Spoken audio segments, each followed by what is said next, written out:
दिल धड़क रहा था, आंखें भर आई थीं। वह फुसफुसाई, गौरी, तू एक नौकरानी थी, पर तेरे साथ जो हुआ वह किसी भी इंसान के साथ नहीं होना चाहिए था। दुर्गा स्तब्ध थी। उसके घर ने सिर्फ अत्याचार नहीं किया, एक निर्दोष लड़की की जिंदगी छीन ली थी, और उसी दिन एक श्राप जन्मा था जो आज तक उनके खून का पीछा कर रहा था। दुर्गा ने डायरी सीने से लगाई। अब वह सिर्फ एक पाठक नहीं थी, वह उस श्राप का जीवित हिस्सा थी। दुर्गा पहले जैसी नहीं रही। उसके चेहरे का रंग उड़ चुका था, आंखें सुर्ख थीं और सांसें भारी। लेकिन असली बात, वह अब डर नहीं रही थी, वह गुस्से से कांप रही थी। जिस घर के लोग श्राप, किस्मत और दुर्भाग्य की बातें करते थे, उन्हीं के पाप ने एक नौकरानी की जान ली थी। उसी पाप ने उसके पति की सांसें छीनी थीं। दुर्गा डायरी को छाती से लगाकर उठी। उधर हवेली की दीवारें और ज्यादा सुनसान लगने लगीं, जैसे किसी ने उसकी हर सोच को चुपचाप सुन लिया हो। उसने कदम बढ़ाया ही था कि अचानक पीछे किसी के चलने की आवाज आई, धीमी पर साफ। कोई 2 कदम चला और रुक गया। दुर्गा का दिल जोर से धड़का। वह तुरंत मुड़ी। कोई नहीं था, लेकिन हवा में एक अजीब सिहरन महसूस हो रही थी। दुर्गा ने सोचा, शायद मैं ज्यादा सोच रही हूं, पर उसका दिमाग नहीं, शरीर बता रहा था यहां कोई था। दुर्गा गलियारे की ओर बढ़ी। एक जगह दीवार पर हल्का सा काला धुआं जमा था, वही धुआं जो उसके घर के दरवाजे पर था। दुर्गा के कदम रुक गए। काले धुएं के बीच एक उंगली के निशान जैसा आकार बना था, मानो किसी ने उंगली फिराकर कोई संकेत दिया हो। दुर्गा ने पास जाकर छुआ। ठंडक वहीं थी, हड्डियों तक उतरने वाली। अब बात साफ थी। गौरी की कहानी सिर्फ कहानी नहीं रही, उसकी उपस्थिति अभी भी यहां थी। जैसे ही दुर्गा पीछे मुड़ी, सीढ़ियों के कोने में एक परछाई खड़ी दिखाई दी, काली, लंबी और पूरी तरह स्थिर। न हवा हिलाती, न रोशनी बदलती, परछाई बस खड़ी रही। दुर्गा की सांसें रुक गईं। उसने डरते हुए कहा, कौन है? बाहर आओ। परछाई हिली नहीं। दुर्गा ने 2 कदम आगे बढ़ाए और तभी वह परछाई हवा में घुल गई, ऐसे जैसे कभी थी ही नहीं। दुर्गा पीछे हट गई। वह बड़बड़ाई, गौरी, क्या यह तुम हो? कोई जवाब नहीं, पर हवा अचानक भारी और ठंडी हो गई। यह एक तरह का संकेत था और दुर्गा समझ गई, यह गौरी का गुस्सा था। दुर्गा हवेली से बाहर निकलने लगी, लेकिन बाहर पहुंचते ही उसने देखा कि हवेली का मुख्य दरवाजा अपने आप बंद हो गया। जोर से ठाक की आवाज इतनी तेज कि हवेली के पुराने खंभे भी हिल उठे। दुर्गा के रोंगटे खड़े हो गए। दुर्गा ने हिम्मत जुटाई और हवेली के बाहर आ गई। जैसे ही उसने हवेली को आखिरी बार देखा, ऊपरी खिड़की में कोई खड़ा दिखाई दिया। साफ आकृति नहीं, पर एक महिला का आकार। दुर्गा एक पल को जम गई। पलक झपकते ही आकृति गायब।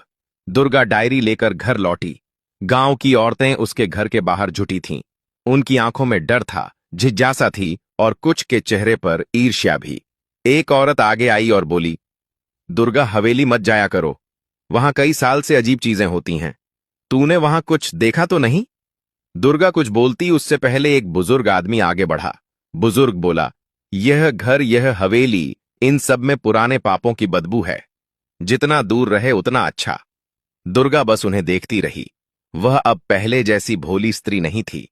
अब उसे पता था उन लोगों के चेहरों पर झूठ की परतें छिपी हैं। उन्हीं ने कभी गौरी की आवाज नहीं सुनी थी। उन्हीं में से कई ने उसे गलत ठहराया होगा। दुर्गा ने बिना मुस्कुराए कहा, मेरे घर की सच्चाई क्या है, मैं खुद पता लगाऊंगी। लोग चौंक गए। वह आवाज पहले वाली दुर्गा की नहीं थी। उस रात दुर्गा के दरवाजे पर दस्तक हुई, धीमी, डरी हुई। दुर्गा ने दरवाजा खोला। बाहर एक बूढ़ा आदमी खड़ा था, लाठी पर झुका हुआ।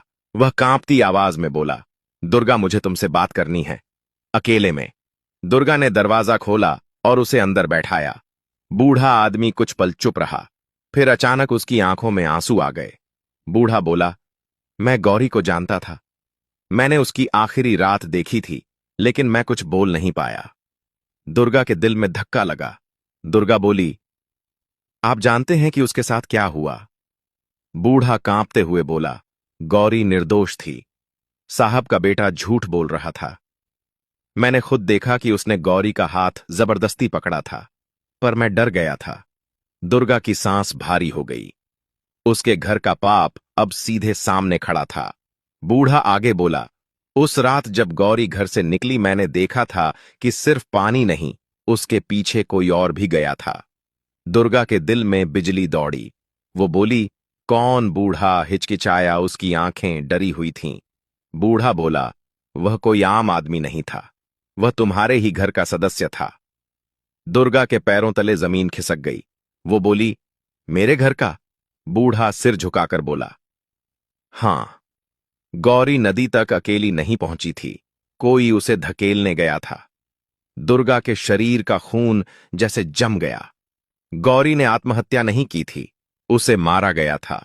यह पाप उससे भी बड़ा था, जिससे दुर्गा अब तक परिचित थी। दुर्गा ने रोते हुए पूछा, कौन था? वह मेरे घर का कौन? बूढ़ा हिचकिचाया, सांस टूटी हुई थी। वह आगे बोलता, उससे पहले बाहर तेज हवा चली और घर का दिया बुझ गया। अंधेरा। बूढ़ा खड़ा हुआ, घबराया, पीछे देखने लगा। बूढ़ा बोला, नहीं, मुझे जाना होगा, वे मुझे देख रहे हैं। मुझे देख लिया तो दुर्गा ने हाथ पकड़ना चाहा, पर बूढ़ा तेजी से बाहर निकल गया।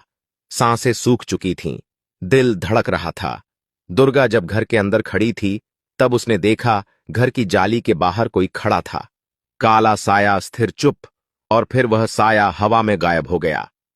दुर्गा को अब साफ पता था, सिर्फ गौरी ही जागी नहीं थी। जो पाप छिपाना चाहते थे वह भी जाग चुके थे। गौरी नदी में अकेली नहीं गई थी, कोई उसे धकेलने गया था, और वह मेरे घर का आदमी था। दुर्गा ने खुद को संभाला और गौरी की डायरी फिर खोल ली। यह पहली बार था जब उसे लगा कि अब वह डायरी सिर्फ कहानी नहीं, एक हथियार है। ऐसा हथियार जो सिद्ध करेगा कि उसके घर ने सिर्फ पाप नहीं किया, बल्कि हत्या भी की थी। वह डायरी के अगले पन्ने पर पहुंची। पिछले हिस्से में गौरी की नदी वाली रात खत्म हुई थी, लेकिन उसके बाद के पन्नों पर ऐसे शब्द थे जो उस घटना को और भी गहरा बना रहे थे। पहले पन्ने पर सिर्फ एक वाक्य लिखा था, मुझे डर लग रहा है, कोई मेरे पीछे पीछे आ रहा है, कोई है जो मेरे खत्म होने का इंतजार कर रहा है। दुर्गा का दिल तेजी से उछलने लगा। अब उसे बात साफ होने लगी। गौरी को धकेलने वाला कोई था, लेकिन वह कौन? दुर्गा ने पन्ना पलटा और अगले शब्दों ने उसके पैरों से जमीन खींच ली। अगर मैं सच सच कहूं तो यह घर टूट जाएगा। दुर्गा सिहर उठी। उसके दिमाग में तुरंत एक शक उठा, कहीं यह काम किसी बुजुर्ग का तो नहीं, कहीं उसके परदादा या उनका बेटा? कौन था वह? अगले दिन सुबह हुई। दुर्गा बाहर निकली तो पूरा गांव पहले से ज्यादा खामोश था। लोग उसे देखकर नजरें फेर लेते। कुछ महिलाओं की आंखों में दहशत थी और कुछ के चेहरे पर दबी हुई जलन। दुर्गा चल रही थी, तभी अचानक एक औरत उसके पास आई। औरत बोली, दुर्गा, तू हवेली में गई थी, वहां क्या देखा आई? दूसरी औरत भी पास आ गई और बोली, उधर जाना ठीक नहीं, कल रात हवेली की खिड़की में एक औरत दिखाई दी। सफेद कपड़े में बाल खुले और कोई बच्चा रो रहा था। दुर्गा के कदम रुक गए और वह सोचने लगी, गौरी तो कभी मां नहीं बनी थी, तो वह कौन? यह बात औरतों ने डर फैलाने को नहीं कही थी। उनकी आंखें बता रही थीं कि उन्होंने सच में कुछ देखा था। लेकिन इससे पहले कि दुर्गा कुछ पूछती, गांव की तरफ से चीखें आने लगीं। लोग वहां दौड़ पड़े। दुर्गा भीड़ का पीछा करते हुए पहुंची। गांव के बाहर वाले पुराने कुएं के पास एक आदमी को बेहोश पड़े देखा गया। उसके चेहरे पर खून के हल्के निशान थे और हाथ में किसी और का फटा हुआ दुपट्टा था। लोग पूछ रहे थे, किसने किया, किससे झगड़ा हुआ? आदमी को होश आया और उसने कांपती आवाज में कहा, सफेद कपड़ों में कोई औरत थी। उसने मुझसे पूछा, गौरी निर्दोष थी, है ना? मैं डर गया, भागा और फिर कुछ याद नहीं। दुर्गा के पैरों में सिहरन दौड़ गई। यह कोई सामान्य दुपट्टा नहीं था, यह वही पैटर्न था जो गौरी के कपड़ों में होता था। और दुर्गा को अचानक याद आया, वह रात में आया बूढ़ा गवाह। उसके चेहरे पर वो डर क्यों था? वह किससे डर रहा था?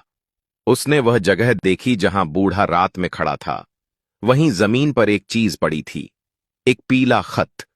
दुर्गा ने उठाया। उस पर लिखा था, सच मत खोलो, जो हुआ है उसे दफन ही रहने दो। दुर्गा को समझ आ गया, यह खत किसी बाहरी का नहीं था, यह घर के अंदर वाले का था। वह कोई था जो नहीं चाहता था कि गौरी की हत्या का सच सामने आए। अब बात साफ हुई। सिर्फ घर ने पाप नहीं किया था, घर आज भी उसे छुपा रहा था। और जिस आदमी ने रात में कहा था, वे मुझे देख रहे हैं, वह मजाक नहीं था, वह सचमुच देखे जा रहे थे। दुर्गा घर लौटी और परिवार के पुराने दस्तावेज देखने लगी। परदादा, दादा और उनके भाइयों की पुरानी तस्वीरें। तस्वीरों में चेहरे वही थे जो गांव की बैठकें चलाते थे, लेकिन दुर्गा अब वही तस्वीरें नए नजरिए से देख रही थीं। एक तस्वीर ने उसका दिल रोक दिया। उसमें परदादा, उनके 3 भाई और उनके पीछे खड़ी एक लड़की जो बिल्कुल गौरी जैसी दिखती थी। उस लड़की के पीछे खड़ा एक आदमी उसके कंधे को बहुत अजीब तरीके से पकड़ रहा था। बड़ा बेटा या कोई और? दुर्गा तस्वीर को घूरती रही।